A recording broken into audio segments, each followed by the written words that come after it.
Hello class 12th। In this video हम next chapter को start करने वाले हैं, इलेक्ट्रोकेमिस्ट्री। सो बेसिकली इलेक्ट्रोकेमिस्ट्री में हमें पढ़ना क्या है।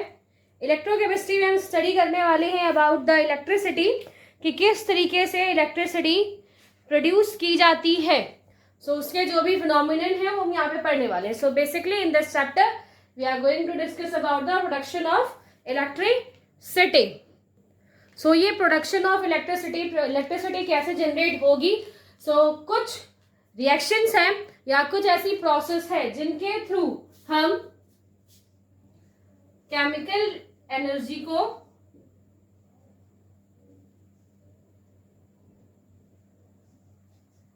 चेंज करते हैं in electrical energy. So in this process जब हम इलेक्ट्रिसिटी जनरेट कर रहे हैं तो इसमें हम कुछ ऐसी रिएक्शंस करते हैं जिनमें इलेक्ट्रिकल एनर्जी को केमिकल एनर्जी को इलेक्ट्रिकल एनर्जी में हम कन्वर्ट करते हैं। जो हम केमिकल एनर्जी को कन्वर्ट करते हैं वो हम करते हैं by the spontaneous chemical reaction. हम यहाँ पे कह सकते हैं कि by the help of spontaneous chemical reaction we convert chemical energy into electrical energy and generate electricity। तो ये पूरा फिनोमिनन है वो हमें बेसिकली इलेक्ट्रोकेमिस्ट्री के अंदर पढ़ना है, जिसमें प्रोडक्शन ऑफ इलेक्ट्रिसिटी को हम देखेंगे। एंड वो किस प्रोसेस से हमने देखा कि कुछ स्पॉन्टेनियस केमिकल रिएक्शंस हैं जिनसे हम केमिकल एनर्जी को कन्वर्ट करते हैं इलेक्ट्रिकल एनर्जी में। अब हम इलेक्ट्रिकल एनर्जी में इसे किस तरीके से कन्वर्ट करेंगे, तो बहुत सारे सेल हैं, जैसे कुछ बैटरीज, कुछ सेल यूज की जाती हैं। ऑल्सो कुछ इलेक्ट्रोकेमिकल सेल्स हम यूज करते हैं जिनका यूज करके हम केमिकल एनर्जी को कन्वर्ट करते हैं इलेक्ट्रिकल एनर्जी। एक ऐसी सेल जिसमें हम ये सारी प्रोसेस करते हैं, एक स्पॉन्टेनियस केमिकल रिएक्शन हो रही है और उसके through chemical energy electrical energy में चेंज हो रही है। तो ये सारी प्रोसेस इस सेल के थ्रू होती है, जिसे हम बोलते हैं इलेक्ट्रोकेमिकल सेल। ओके, बट अभी तो इलेक्ट्रिसिटी जनरेट हुई है या एनर्जी जनरेट हुई है, वो एनर्जी कहाँ यूज होती है? वो एनर्जी यूज होती है कुछ नॉन स्पॉन्टेनियस केमिकल रिएक्शन में। नॉन स्पॉन्टेनियस केमिकल रिएक्शन का क्या मतलब है? नॉन स्पॉन्टेनियस एंड स्पॉन्टेनियस पहले मैं क्लियर कर दूं। स्पॉन्टेनियस केमिकल रिएक्शंस वो होती है जिसके लिए आपको कोई अदर टेम्परेचर या प्रेशर नहीं अप्लाई करना है। एक नॉर्मल टेम्परेचर पर, नॉर्मल प्रेशर में जो भी क्वांटिटी आपने ली है उसमें खुद से जो रिएक्शंस हो रही है, जिनके लिए आपको कोई भी एक्स्ट्रा प्रेशर, टेम्परेचर या कुछ भी अदर मटेरियल डालने की कोई भी जरूरत नहीं है। सिर्फ खुद ब खुद वो रिएक्शन स्टार्ट हो जाएगी और वो रिएक्शन स्टार्ट होके इलेक्ट्रिसिटी जनरेट होने लगती है। तो वो क्या होता है? Spontaneous. Non spontaneous that means जो हम एनर्जी यहाँ पर बना रहे हैं, ठीक है। अच्छा, मैं इसको थोड़ा सा जगह बना दूं यहाँ पर।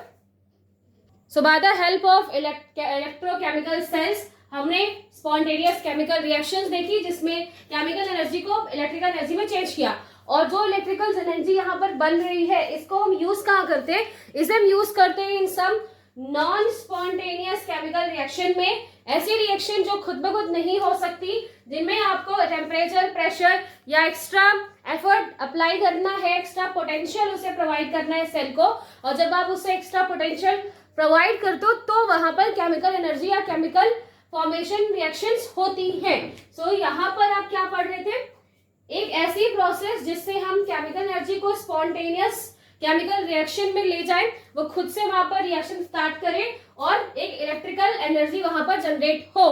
ऑल्सो जो ये इलेक्ट्रिकल एनर्जी जनरेट हुई है वो कुछ इस तरीके से प्रोसेस करती है जिससे जो स्पॉन्टेनियस केमिकल रिएक्शन है, जो खुद से नहीं हो सकती, उन्हें करने के लिए आपको कुछ चीजें अप्लाई करनी पड़ेंगी, लाइक टेम्परेचर, प्रेशर या फिर एक्स्ट्रा पोटेंशियल जो भी हमें देना है।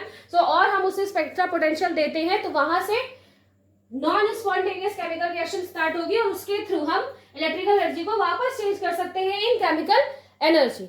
जैसे हम केमिकल एनर्जी को इलेक्ट्रिकल एनर्जी को चेंज करने के लिए इलेक्ट्रोकेमिकल सेल्स यूज करते हैं, वैसे ही हम इलेक्ट्रिकल एनर्जी को वापस केमिकल एनर्जी में चेंज करने के लिए कुछ इलेक्ट्रोलिटिक सेल्स को यूज करते हैं। ये हमने कुछ प्रोसेस देखी जिसमें हम केमिकल एनर्जी को चेंज कर रहे हैं electrical energy by spontaneous reaction and by the help of electrochemical cell. and we can also convert the electrical energy into the chemical energy by non-spontaneous chemical reaction with the help of electrolytic cell. तो first आपको मैं बताऊंगी about the electrolytic cell and chemical cells की वो किस तरीके से work करते हैं. अदर कुछ और अगर एग्जाम्पल दें, यूज बताएं इनका. सो ये एक ऐसी साइड है केमिस्ट्री की जिससे जो भी प्रोसेस आप कर रहे हैं वो बहुत इको फ्रेंडली है. कोई पोल्यूशन वाली चीजें यहाँ पर जनरेट नहीं होती, एक नॉन पोल्यूटेड चीजें हैं और ऑल्सो बहुत इको फ्रेंडली होती है सारी रिएक्शंस. ये एक साइड ऑफ केमिस्ट्री है. ऑल्सो यहाँ पर एक फैक्ट बताया गया है जो कि इंटरेस्टिंग है थोड़ा सा, तो मुझे लगा मुझे बता देना चाहिए आपको.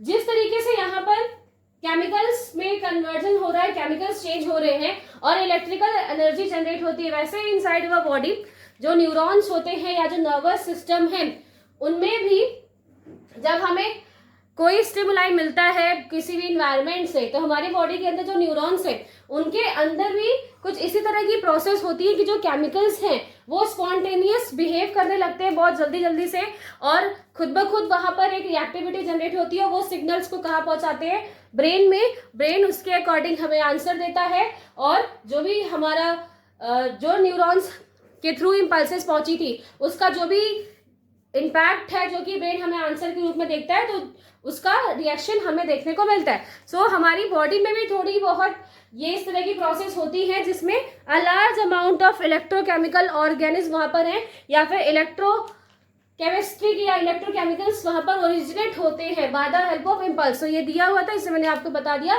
कि हमारी बॉडी में भी इस तरह की इम्पल्सेस जनरेट होती हैं. ठीक है, नेक्स्ट हम पढ़ते हैं about the electrochemical cells. First electrochemical cells, और इन इलेक्ट्रोकेमिकल सेल्स के थ्रू केमिकल एनर्जी को हम इलेक्ट्रिकल एनर्जी में चेंज करेंगे. सो फर्स्ट यहाँ पर मैं एक डायग्राम बनाती हूँ. सो ये डायग्राम जिसमें आपको ये दिखाई दे रहा है कि ये दो कंटेनर यहाँ पे मौजूद है जिसमें कुछ सोल्यूशन भरा हुआ है. एक में हमने भरा है ZnSO4 और नेक्स्ट में कॉपर SO4. ठीक है, सो ZnSO4 Zn का सोल्यूशन, जिंक का सोल्यूशन, दूसरी तरफ हमने कॉपर का solution zinc sulphate, copper sulphate हमने यहाँ पर यूज किया. जिंक सल्फेट के अंदर जो ये सोल्यूशन है यहाँ पर एक रॉड लगी है. ये रॉड किसकी है? जिंक की. एक जिंक की रॉड लगी है inside the zinc solution. Next copper sulphate solution है, यहाँ पर भी एक रॉड लगी है, तो यहाँ पर जो ये रॉड है ये किसकी है? कॉपर की. सो एक जिंक सोल्यूशन में जिंक की रॉड है, कॉपर सोल्यूशन में कॉपर की रॉड लगी हुई है. बीच में एक सॉल्ट ब्रिज आपको दिखाई दे रहा है. ये है क्या? ये एक सॉल्ट ब्रिज है. क्या काम है इस ब्रिज का हम आगे देखेंगे. यहाँ पर बीच में एक सॉल्ट ब्रिज लगा हुआ है. देन इन दोनों ही जो रॉड यहाँ पर लगी हुई है जिंक की और कॉपर की, उन्हें आपस में जोड़ के रखा है by the help of meter, जिसके थ्रू हम यहाँ पर जो भी रेटिंग आएगी, जो भी यहाँ पर अभी हम पोटेंशियल देखेंगे वो यहाँ पर देखेंगे. तो इस तरीके से आपको यहाँ पर एक डायग्राम दिखाया जा रहा है. अब इसमें हम मैंने पहले बताया था कि इलेक्ट्रोकेमिकल सेल से हम क्या करते हैं?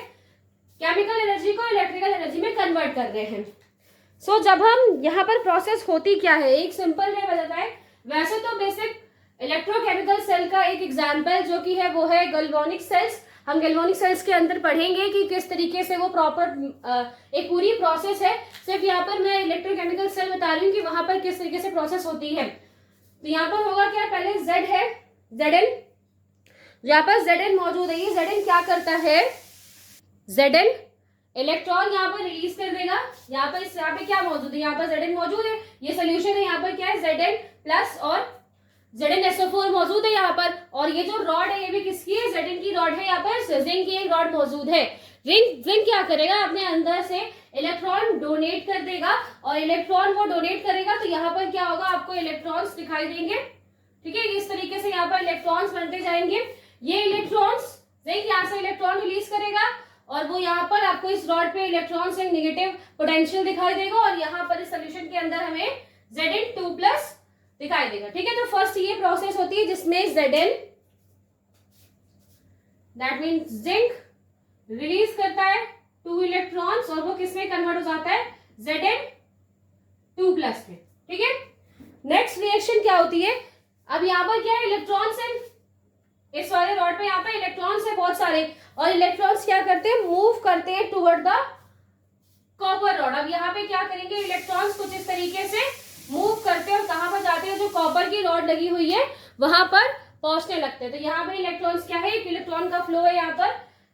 तो Zn से क्या है, इलेक्ट्रॉन रिलीज हो रहे हैं और वो कहाँ पर पहुंच रहे हैं, कैथोड की तरफ जाते हैं। कैथोड की तरफ इन द सेंस जो कॉपर की रॉड है वहां पर पहुंचते हैं। कॉपर Cu2+, जो Cu2+ के फॉर्म में यहाँ पर मौजूद है, वो क्या करेगा, अब वो इलेक्ट्रॉन्स को ले लेगा, वो इलेक्ट्रॉन्स को एक्सेप्ट कर लेता है। जो दो इलेक्ट्रॉन्स यहाँ पर रिलीज हुए, ये इलेक्ट्रॉन्स को एक्सेप्ट करेगा और कन्वर्ट हो जाएगा इन कॉपर। ठीक है, कॉपर के फॉर्म में ये कन्वर्ट हो जाता है। तो ये रिएक्शन बेसिकली यहाँ पर होती है जिसमें Zn इलेक्ट्रॉन रिलीज कर रहा है, इलेक्ट्रॉन रिलीज करके वो डाई पॉजिटिव में कन्वर्ट हो जाता है। एंड वही जो कॉपर डाई पॉजिटिव फॉर्म में है, वो यहाँ पर सोल्यूशन है ना, यहाँ पर सोल्यूशन है, यहाँ पर Cu डाई पॉजिटिव मौजूद है। तो ये जो डाई पॉजिटिव है वो क्या करता है, इलेक्ट्रॉन्स को ले लेता है और कॉपर में कन्वर्ट हो जाता है। ये पूरी प्रोसेस है जो यहाँ पर होती है। वैसे तो बेसिकली आपको एक अलग से इसका एक टॉपिक बताया गया जिसमें हम गैल्वेनिक सेल्स के बारे में पढ़ेंगे, जहां पर हम एक एक प्रोसेस को देखेंगे कि एनोड है या कैथोड है, तो एनोड में क्या प्रोसेस है, कैथोड में क्या प्रोसेस है। सो इन हेयर इलेक्ट्रोकेमिकल सेल्स में केमिकल एनर्जी कन्वर्ट हो रही है इलेक्ट्रिकल एनर्जी में। जो प्रोसेस है वो भी मैंने थोड़ी बहुत यहाँ पे बता दी आपको। मेन इंपॉर्टेंट चीज यहाँ पर क्या है, जब हम इलेक्ट्रिकल एनर्जी जनरेट कर रहे हैं, बना रहे होते हैं, तो उस टाइम ये जो पूरी सेल है, ठीक है, ये जो पूरा सेल है, ये क्या करेगा, कुछ पोटेंशियल जनरेट करेगा, कुछ पोटेंशियल यहाँ पर हमें मिलेगा, या जो हमने एक वोल्ट मीटर यूज कर रहे हैं वहां पे कुछ वैल्यू मिलेगी। सो जब ओवरऑल ये सारा सोल्यूशन या जो जितनी भी चीजें आपने यहाँ पे की है, ये एक ही यूनिटी में होती है। एक यूनिट में क्या होने का मतलब है कि अगर आपने 1 मोल कॉपर सल्फेट यूज किया तो आपने 1 मोल ZnSO4 यूज किया हुआ है। एक ही यूनिटी में सारी चीजें हैं, सब मिक्स है, सेम है। तो वहां पर जितने मोल्स आपने कॉपर सल्फेट यूज किए उतना ही आप ZnSO4 यूज करोगे। तो वहां पर जो हमें इस पूरे सेल का, ये जो पूरा एक सेल आपको दिखाई दे रहा है, इसका जो पोटेंशियल है वो इक्वल होता है 1.1 वोल्ट के। ठीक है, यहाँ पे क्या मिलेगा, एक पोटेंशियल जनरेट होगा इस सेल के थ्रू, और वो पोटेंशियल कितना होता है, 1.1 वोल्ट। ठीक है, अब क्या होगा, यहाँ पे 3 प्रोसेस हमें बताई गई है कि अगर जो पोटेंशियल है वो 1.1 से कम हो तब यहाँ पर कैसी सिचुएशन से, उसके इक्वल हो तब क्या होता है, उससे ज्यादा होगा तब किस तरीके से ये सेल वर्क करेगी। ओके, सो फर्स्ट सिचुएशन जिसमें एक्सटर्नल पोटेंशियल क्या है, कम है, किससे, 1.1 वोल्ट से। देखो, जो एक नॉर्मल सेल है और यूनिटी में सेल है, दैट मीन्स जितने भी मोल्स आपने जितना कॉपर सोल्यूशन यूज किया उतना ही आप लेड सोल्यूशन यूज कर रहे हो, तो वहां पर जो ओवरऑल सेल का पोटेंशियल आता है वो 1.1 वोल्ट आता है। EXT मतलब यहाँ पर क्या है, एक्सटर्नल पोटेंशियल, हम बाहर से जो उसे पोटेंशियल दे रहे हैं। तो जब क्या होता है, अगर जो हमारा जो वैल्यू है किसकी, एक्सटर्नल पोटेंशियल की, वो कम है किससे, 1.1 वोल्ट से वो कम होती है, तो उस टाइम यहाँ पर क्या है, स्पॉन्टेनियस बिहेवियर हो रहा है, नॉर्मल जिंक जो इलेक्ट्रॉन्स का फ्लो है। अब यहाँ पर 2 बातें आपको याद रखनी है कि जब भी एक्सटर्नल पोटेंशियल 1.1 वोल्ट से कम है तो वहां पर जो इलेक्ट्रॉन्स फ्लो होते हैं, जो फ्लो ऑफ इलेक्ट्रॉन है वो जिंक से, वो कहां से कहां पर हो रहा है, वो हो रहा है जिंक रॉड से टुवर्ड्स कॉपर रॉड। ठीक है, जिंक से कॉपर की तरफ क्या जा रहे हैं, इलेक्ट्रॉन्स जा रहे हैं,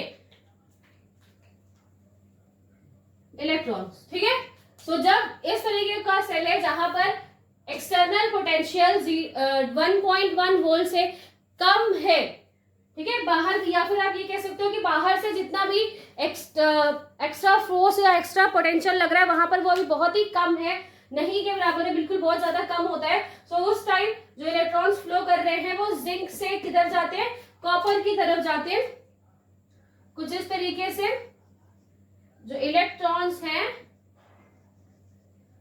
वो जिंक रॉड से कॉपर रॉड की तरफ जाते हैं, और जो करंट है वो हमेशा करंट का जो डायरेक्शन होता है वो इलेक्ट्रॉन की डायरेक्शन के अपोजिट होता है। जिस डायरेक्शन में इलेक्ट्रॉन्स जाएंगे, उसके अपोजिट करंट आपको फ्लो करते हुए दिखाई देगी। सो करंट किस डायरेक्शन में फ्लो करेगी? करंट यहाँ फ्लो करेगी कॉपर से जिंक की तरफ। ये क्या जा रही है? करंट जा रही है यहाँ पर। तो अब यहाँ पर जो करंट का मूवमेंट है वो कैसे होगा? कॉपर से वो किस तरफ जा रही है? जिंक के साइड में, ठीक है। सो यहाँ पर नीचे क्या बना हुआ है? ये एक इलेक्ट्रॉन का फ्लो है, जो कि इलेक्ट्रॉन जिंक से होते हुए जिंक से रिलीज हो रहे हैं, इसलिए किस तरफ जा रहे हैं? कॉपर रॉड की तरफ। और जो करंट यहाँ पर निकल रही है, करंट फ्लो होगी वो कॉपर से जिंक की तरफ, ठीक है, कॉपर से जिंक की तरफ फ्लो होती है। ओके, और यहाँ पर क्या होता है? अब यहाँ पर क्या होगा? जैसे कि मैंने आपको बताया था कि फर्स्ट तो ये चीजें होनी चाहिए कि इलेक्ट्रॉन कहाँ पे फ्लो हो रहे हैं? जिंक से कॉपर की तरफ है, और करंट कहाँ पे फ्लो हो रहा है? कॉपर से जिंक की तरफ। नेक्स्ट, जो जिंक है कहाँ मौजूद है? वो इस जिंक रॉड में, जो जिंक की बनी हुई जो रॉड है, यहाँ पर जो जिंक है वो डिसॉल्व हो जा रहा है, ठीक है, वो डिसॉल्व हो रहा है। और कहाँ पर डिसॉल्व हो रहा है? इस सोल्यूशन में जिंक यहाँ पर डिसॉल्व होता है। इस कंडीशन में जिंक डिसॉल्व होता है। क्यों डिसॉल्व हो रहा है? क्योंकि वो इलेक्ट्रॉन डोनेट कर रहा है, इलेक्ट्रॉन वो डोनेट कर रहा है, इलेक्ट्रॉन वहां से रिलीज हो रहे हैं, वो Zn के फॉर्म में कन्वर्ट होता है, जैसे मैंने प्रीवियस लिखा था। तो जिंक यहाँ पर इस सोल्यूशन में डिसॉल्व होता जा रहा है। एंड वही कॉपर क्या हो रहा है? कॉपर इस कॉपर रॉड के ऊपर एक्यूमुलेट हो रहा है, डिपॉजिट होता जा रहा है। सो कॉपर डिपॉजिट हो रहा है। तो यहाँ पे दो चीजें होती है जब इस तरीके का आपको एक फिनोमेनन दिखाई देगा, जहां पर एक्स्ट्रा पोटेंशियल, जो इस सेल का ओवरऑल पोटेंशियल है उससे बहुत ही ज्यादा कम है, उस नेग्लिजिबल है या फिर बहुत ही कम है, बहुत ज्यादा नहीं है वो, देन उस केस में जो इलेक्ट्रॉन्स फ्लो होते हैं वो जिंक से कॉपर की तरफ फ्लो होंगे। करंट जो वहां पर फ्लो हो रही है वो कॉपर से जिंक की तरफ फ्लो होती है। इस जिंक सोल्यूशन में जिंक डिसॉल्व होता हुआ आपको दिखाई देगा, और इस कॉपर सोल्यूशन में कॉपर क्या होता है? डिपॉजिट होता रहता है। मेन बेसिक यही इलेक्ट्रोकेमिकल सेल है। आपको जो गैल्वेनिक सेल्स नेक्स्ट पढ़नी है उसमें भी कुछ इसी तरीके का फिनोमेनन है, बस दो थोड़ी और चीजें मुझे वहां पे ज्यादा बतानी है। अदरवाइज मेन कॉन्सेप्ट आपके इलेक्ट्रोकेमिकल सेल का यही है, ठीक है। अब क्या हो रहा है? अब हम बाहर से हम क्या करते हैं? थोड़ा सा एक्सटर्नल प्रेशर लगाना स्टार्ट करते हैं। जब हम बाहर से एक्सटर्नल प्रेशर लगा रहे हैं, एक्सटर्नल पोटेंशियल हम उन्हें दे रहे हैं, और वो इस सेल के पोटेंशियल के इक्वल हो जाए तब, सो इन विच केस जब हमने इसको एक एक्सटर्नल पोटेंशियल देना स्टार्ट किया, और ये एक्सटर्नल पोटेंशियल धीरे धीरे करके कहाँ पहुंचा? 1.1 वोल्ट पर पहुंचा, ठीक है, 1.1 वोल्ट पर वो पहुंच गया, जिसका जितना इस सेल का पोटेंशियल है उस सेल के बराबर हमने पोटेंशियल वहां पर दे दिया। बिकॉज ये दोनों पोटेंशियल यहाँ पे क्या है? अपोजिट साइंस में होंगे, अपोजिट चार्ज में होंगे, इस वजह से अपोजिट पोटेंशियल है, इस वजह से एक दूसरे को नलिफाई कर देंगे, जिसकी वजह से रिएक्शंस स्टॉप। अब यहाँ पर क्या है? ये पूरी सेल स्टॉप हो चुकी है, ना ही यहाँ पर इलेक्ट्रॉन्स फ्लो होंगे, ना ही यहाँ पर करंट फ्लो होगा। बिकॉज अगर इलेक्ट्रॉन का मूवमेंट नहीं होगा तो उससे कुछ करंट भी वहां पर जनरेट नहीं होगी, और ना ही कोई केमिकल रिएक्शन यहाँ पर होगी। और अगर ना ही कोई केमिकल रिएक्शन हुई तो ना ही जिंक डिसॉल्व होगा और ना ही कॉपर डिपॉजिट होगा। तो ये एक ऐसी सिचुएशन है जहां पर ये जो पूरा सेल है वो वर्क करना बंद कर देता है, बिकॉज एक्सटर्नल पोटेंशियल और सेल का जो पोटेंशियल है वो इक्वल हो चुका है। नाउ इन थर्ड सिचुएशन जिसमें एक्सटर्नल पोटेंशियल ज्यादा हो गया है। किससे ज्यादा हो गया है? एक्सटर्नल पोटेंशियल इस सेल द्वारा डेवलप होने वाले या जनरेट होने वाले पोटेंशियल से ज्यादा हो जाए, मतलब जब हम बाहर से अब उसे जो पोटेंशियल दे रहे हैं वो अब उस पर अप्लाई होना स्टार्ट हो जाता है, तब उस कंडीशन में क्या होता है? तब इस कंडीशन में जो सेल है वो इलेक्ट्रोकेमिकल नहीं रह जाती, अब वो सेल बिहेव करने लगेगी इलेक्ट्रोलिटिक सेल की तरह। अगर आपको इंट्रोडक्शन पोर्शन याद हो तो मैंने वहां पे आपको बताया था कि अगर हम इलेक्ट्रिकल एनर्जी को कन्वर्ट करने लगे केमिकल एनर्जी में, तो वहां पर क्या हो जाएगा? वहां पर वो एक इलेक्ट्रोलिटिक सेल की तरह बिहेव करना स्टार्ट करेगा। और इलेक्ट्रोलिटिक सेल में क्या होता है? जो भी एक्सटर्नल पोटेंशियल हम उन्हें दे रहे हैं वो एक्सटर्नल पोटेंशियल ज्यादा हो जाता है, और उस केस में जो यहाँ पर सेल का भी हम फंक्शन देखेंगे वो इलेक्ट्रोलिटिक सेल का फंक्शन होता है। ये फंक्शन कैसे वर्क करता है, यहाँ पर जो इलेक्ट्रॉन्स फ्लो होंगे, अब वो फ्लो होंगे कॉपर रॉड से जिंक रॉड की तरफ, ठीक है। जो स्टार्टिंग में आप रिएक्शन देख रहे थे या फिर जो प्रोसेस देख रहे थे उसकी रिवर्स प्रोसेस यहां पर स्टार्ट हो जाएगी, और जो इलेक्ट्रॉन्स का फ्लो है वो हमें दिखाई देगा कॉपर से जिंक की तरफ। दैट मीन्स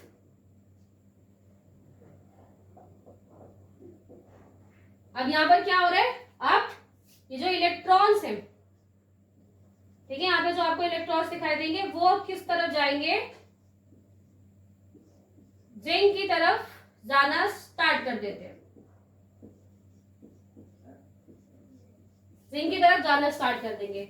और अगर इलेक्ट्रॉन्स का मूवमेंट या इलेक्ट्रॉन्स का फ्लो कॉपर से जिंक की तरफ हो रहा है तो करंट किस तरफ फ्लो करेगी, तो करंट हमारी फ्लो करने वाली है, वो जो करंट अब यहां पर फ्लो करेगी, so flow of current towards zinc rod to copper rod, ठीक है। अब आपको अगर प्रीवियस याद आएगा तो वहां पर आप देख रहे थे कि जो इलेक्ट्रॉन्स फ्लो हो रहे थे वो इलेक्ट्रॉन्स फ्लो हो रहे थे जिंक से कॉपर की तरफ, जब वो इलेक्ट्रोकेमिकल सेल की तरफ बिहेव कर रहा है, और जो करंट फ्लो हो रही थी वो फ्लो हो रही थी कॉपर से जिंक की तरफ।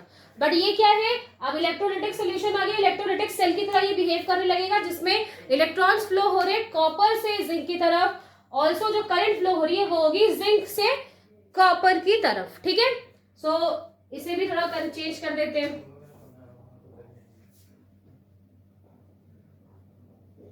यहां पर क्या होगा, अब यहां पर किधर से किधर करंट फ्लो हो रहा है, जिंक से फ्लो हो रहा है कॉपर की तरफ, जिंक से आ रहा है ना कॉपर की तरफ, तो जिंक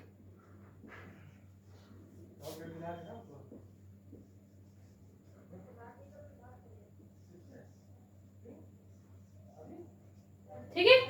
तो ये क्या है, फ्लो ऑफ इलेक्ट्रॉन्स, और ये क्या है, करंट का फ्लो, और जो कि पहले से क्या हो चुका है, अपोजिट हो चुका है। और ये सेल ये कब होता है, जब वहां पर एक्सटर्नल पोटेंशियल 1.1 वोल्ट से ज्यादा हो जाए और ये पूरा जो सेल है वो इलेक्ट्रोलिटिक सेल की तरह बिहेव करने लगेगा।